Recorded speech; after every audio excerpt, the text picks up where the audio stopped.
도심의 한 주택단지가 인근에서 공사가 시작된 뒤로 무너져 내리고 있어 주민들이 몇 년째 불안감을 호소하고 있습니다. 피해가 심각한데 보상금은 수리비에도 미치지 못해 주민들은 정든 집을 떠나고 있습니다. 이민재 기자의 보도입니다. 주택 벽과 바닥이 갈라져 금방이라도 무너질 듯 위태롭습니다. 집안도 상황은 마찬가지입니다. 장판을 들춰보니 바닥은 온통 금이가 있고 집이 기울어 방문도 닫히지 않습니다. 엄청나 나는데요.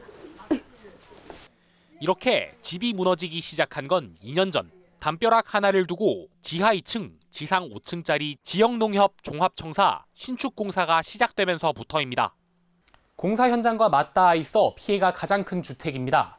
바닥이 꺼져 건물이 기울다 보니 보시는 것처럼 문은 이렇게 저절로 움직이고 바닥에 둥근 물건을 두면 이렇게 굴러가기까지 합니다. 주민들은 집이 무너질까 밤잠을 설칩니다.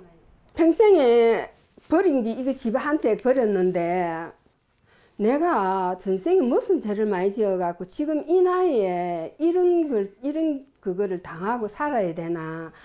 땅이 꺼지면서 골목길에는 손 하나가 들어갈 정도로 틈이 벌어졌습니다.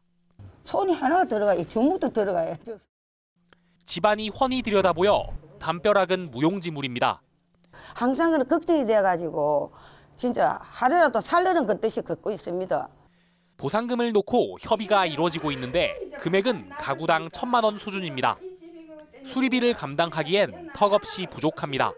건물 밑에가 지금 비어 있다고 모래 오고 흙이 싹 시게 내려가 봤단 말이에요. 건물에 지금 떠 있는 상태라고. 한 5, 6천만 원 들어간다고 봐야 돼요. 결국 공사 현장과 맞닿은 5집 가운데 3곳은 팔리지도 않은 집을 비우고 떠났습니다. 농협 측은 주민들과 보상금을 놓고 합의하다 재판에 넘겨진 상태라며 재판부 결정에 따라 보상하겠다는 입장입니다. 주민들은 하나뿐인 보금자리가 무너지는 걸 보면서 하루빨리 공사가 끝나기만을 기다리고 있습니다. KNN 이민재입니다. 부산 도시철도 적자 폭이 수천억 원에 달하면서 만성 적자 운영이라는 비난을 면치 못하고 있는데요. 비록 재정적 측면에서는 적자지만 시민들이 도시철도를 이용하며 얻는 효과는 이를 훨씬 뛰어넘는다는 연구 결과가 나왔습니다. 최혁규 기자의 보도입니다. 평일 낮 도시철도 승강장은 승객들로 북적입니다. 지하철을 타는 게 이렇게 출퇴근 시간에 뭐 차 같은 경우에 밀리는 거랑 관계없이 더 빨리 도착할 수 있는 것 같고, 그리고 요금도 뭐 지금 인상되었다고는 하지만 승객은 많지만 고령화 등으로 무임승차 비중이 늘어나면서 만년 적자를 면하지 못하고 있습니다. 매년 2천억 정도의 적자를 기록하고 있습니다. 이런 상황에서 부산연구원이 시민들에게 돌아갈 도시철도 이용 가치를 분석해봤습니다. 통행시간과 교통시간을 줄이고 걸어다니면서 나타나는 건강 증진 효과 등을 합치면 연평균 6,800억 원에 달합니다. 이용 승객당 1년에 80에서 90만 원의 효과를 본다는 뜻입니다. 부산도시철도가 재정 측면에서 적자지만 공공성 측면에서는 이익이라는 것이 입증됐다는 설명입니다. 택하여 이용해서 얻는 이득들을 그 편익이라고 하는데 그걸 다 이렇게 계산해서 합산을 해보니까 이 부분이 이 금액이 적어도 도시철도의 매년 운영 비용 정도는 커버하거나. 관건은 코로나19 이후 침체된 이용객 숫자입니다. 코로나19 직전인 지난 2019년 일평균 승객 수가 93만 명으로 최고치를 기록했고 지난해는 83만 명으로 89% 수준에 그쳤기 때문입니다. 도시철도 대체제인 자가용 숫자가 지난해 133만 대로 9년 만에 30% 이상 늘어난 것과는 대조적입니다. 이번에 개발된 이용 편익에 대해서 저희들은 적극 홍보를 해서 다음에 이제 도시철도 무임 손실 보전이나 요 국비 확보할 때에 근거 자료로 활용할 예정입니다. 부산시는 도시철도 공공성이 다시 한번 확인된 만큼 다음 달 할인 지원이 가능한 선불카드 출시를 검토하는 등 도시철도 활성화 대책 마련에 나섰습니다. KNN 최혁규입니다. 국내 첫 기업 혁신파크가 경남 거제에 들어섭니다. 기업들이 주도하는 기업 혁신파크는 문화예술과 ICT 정보통신기술, 바이오 의료 등 3대 산업 거점으로 조성될 예정입니다. 박명선 기자가 보도합니다. 경남 거제시 장목면 일대입니다. 이곳에 172만 제곱미터 규모로 첨단 기술 산단인 기업혁신파크가 들어섭니다. ICT 정보통신기술, 바이오 의료, 문화예술 등 3대 거점 산업을 중심으로 민간 기업이 투자, 개발하는 혁신 공간입니다. 기업혁신파크는 입지 선정부터 토지 조성, 입주까지 모든 과정을 기업이 주도하게 되는 것이 특징입니다.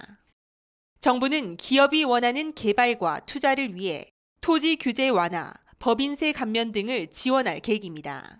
사람이 오게 만들어야 되고 그렇게 해서 이 산업과 문화가 융합이 될 수 있도록 지방정부도 노력해 주시고 중앙정부도 문체부가 좀 다른 부처들하고 호흡을 해가지고 이런 걸 한번 잘 만들어 봅시다. 거제 기업혁신파크에는 에이텍, 수산인더스트리 등 모두 8개 기업이 현재 입주를 확정했습니다. 이런 발전들이 계속 진행이 되다 보면 저희와 같은 기업들이 많이 참여를 하게 되고 그렇게 되면 지역 일자리 창출에도 저희가 많은 기여를 할 수 있을 거라고 생각을 하고 있습니다. 거제시는 내년에 개발구역 지정과 개발계획, 실시계획을 통합한 사업계획 승인을 국토교통부에 신청할 계획입니다. 기업혁신파크 조성이 완료되면 16,000여 명의 고용효과와 연간 450만 명 이상의 관광객 유치와 정주인구 유입 등을 기대하고 있습니다. 가덕도 신공항, 그다음에 이제 남부 내륙철도, 그다음에 통영 거제 이제 고속국도 연장 이런 부분에 있어서 교통의 호재가 있습니다. 신공항 배후도시로서의 또 발돋움하기 위해서 우리 거제 기업혁신파크가 그 마중물이. 기업혁신파크는 2026년 첫 삽을 뜨고 오는 2030년 주요 시설 설치를 완료한 뒤 본격 운영에 들어갑니다. KNN 박명선입니다. 야구 팬들을 설레게 하는 국내 프로야구 개막이 바로 다음 달로 다가왔는데요. 지난해도 하위권에 머물렀던 롯데자이언츠는 올 시즌 단장부터 감독까지 싹 바꾸고 기필코 가을 야구 문턱을 넘겠다는 계획입니다. 일본 오키나와 스프링 캠프 현장에서 조진욱 기자의 보도입니다.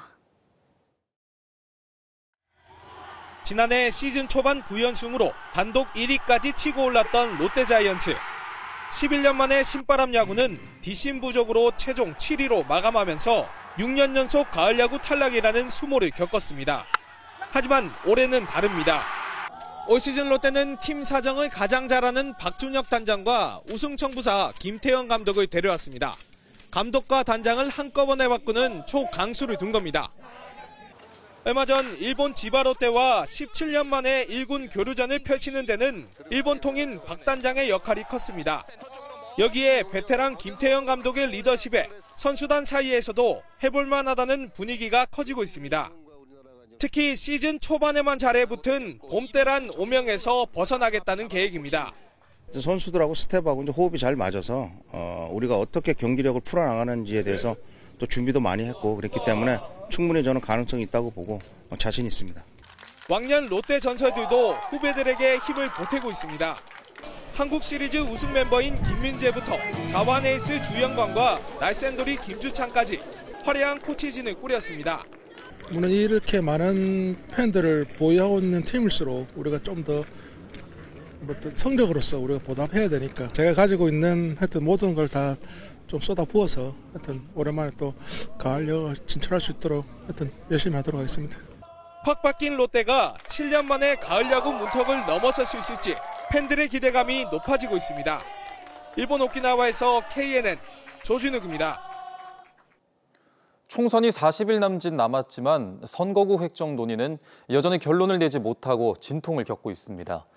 부산은 선거구가 어떻게 나뉘어질지 현재 의석수를 유지할 수는 있을지조차 불투명해 역대급 깜깜이 선거 우려를 키우고 있습니다. 이 소식은 김상진 기자가 보도합니다.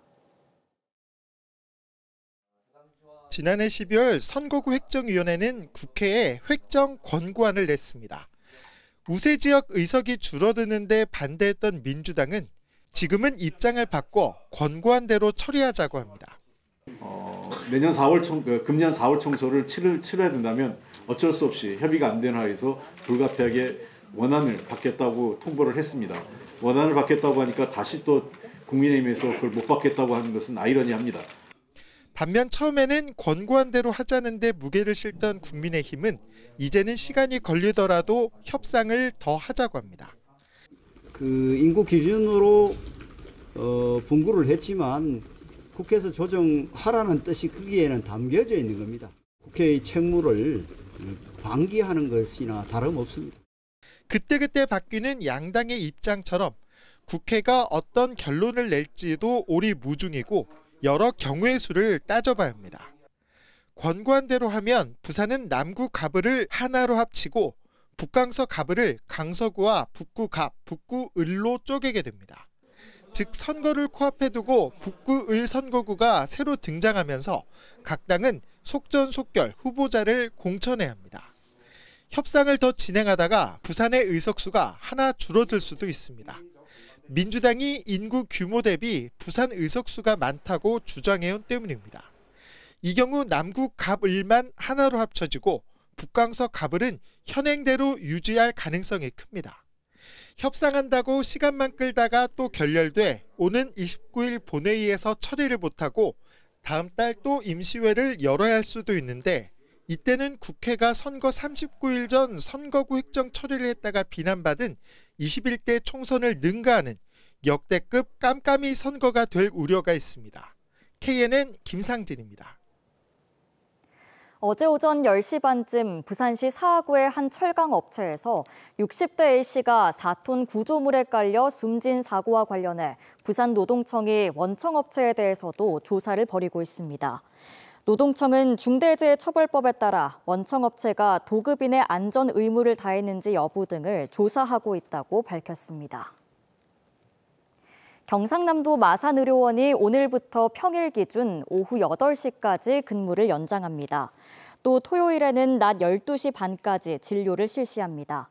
마산의료원은 진료 공백을 막기 위해 연장 근무를 실시하며 응급실 기능은 24시간 유지한다고 밝혔습니다.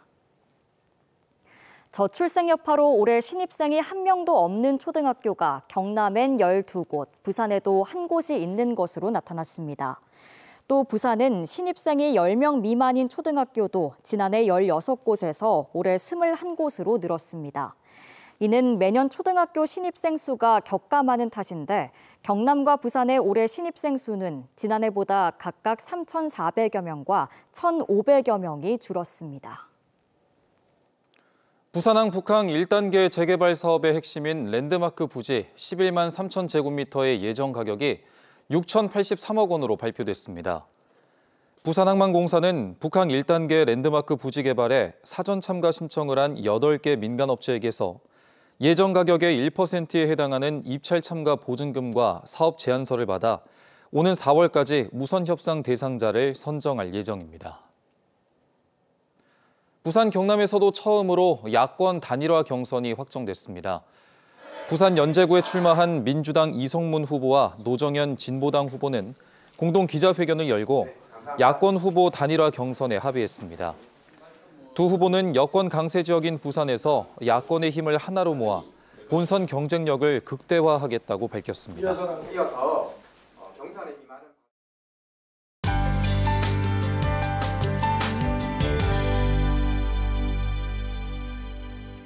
오늘 찬바람이 불면서 무척 쌀쌀했는데요. 내일 낮부터는 기온이 오르면서 예년 이맘때 날씨를 되찾겠습니다.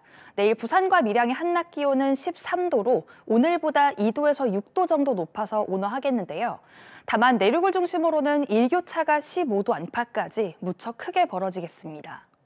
내일 새벽부터 아침 사이 경남 내륙에는 가시거리 1km 미만의 안개가 끼는 곳이 있겠습니다. 교통안전에 주의하시기 바랍니다. 내일 전국이 대체로 흐리겠고 공기는 깨끗하겠습니다. 내일 아침 내륙은 영하 3도 안팎으로 오늘보다 낮게 출발하겠고요. 한낮 기온은 진주와 합천이 12도, 거창은 11도를 보이겠습니다. 창원의 아침 기온은 0도, 거제는 2도에서 시작합니다. 한낮 기온 12도 안팎까지 오르겠습니다. 아침 기온 부산은 3도, 김해는 1도를 보이겠고요. 낮 기온은 13도가 예상됩니다. 내일 새벽까지 먼바다에는 풍랑주의보가 이어지겠습니다. 또 당분간 동해안에는 강한 너울이 유입되겠습니다. 모레는 전국에 비가 내리겠고요. 토요일 아침에는 부산이 영하 4도까지 떨어지면서 반짝 강추위가 찾아오겠습니다. 날씨였습니다.